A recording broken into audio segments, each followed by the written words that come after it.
வரும் ஜூலை 21ஆம் தேதி ஞாயிற்றுக்கிழமையன்று சைபர் ஜெயாவில் நடைபெறவிருக்கும் தேசிய தின மாத கொண்டாட்ட அறிமுகம் மற்றும் 2024 ஜாலூர் கமிலாங் கொடியை பறக்கவிடும் இயக்கத்தை முன்னிட்டு போலீஸ் சாமான்களுக்கு 50 விழுக்காடு கழிவு வழங்கப்படுகிறது.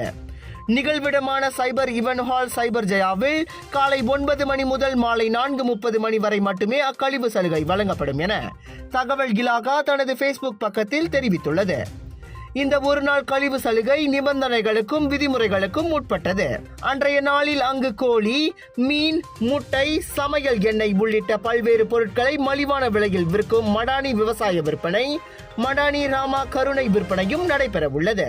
எனவே பொதுமக்கள் திரளாக வந்து பங்கேற்குமாறு கேட்டுக் கொள்ளப்படுகின்றனர். கர்னிவல் ராயாட் வடிவில் நடைபெறவிருக்கும் தேசிய தின மாதம் அறிமுகம் மற்றும் ஜாலூர் கமிலாங் கொடியை பறக்கவிடும் இயக்கத்தை பிரதமர் டத்தோஸ்ரீ அன்வார் இப்ராஹிம் அதிகாரப்பூர்வமாக திறந்து வைக்க உள்ளார்.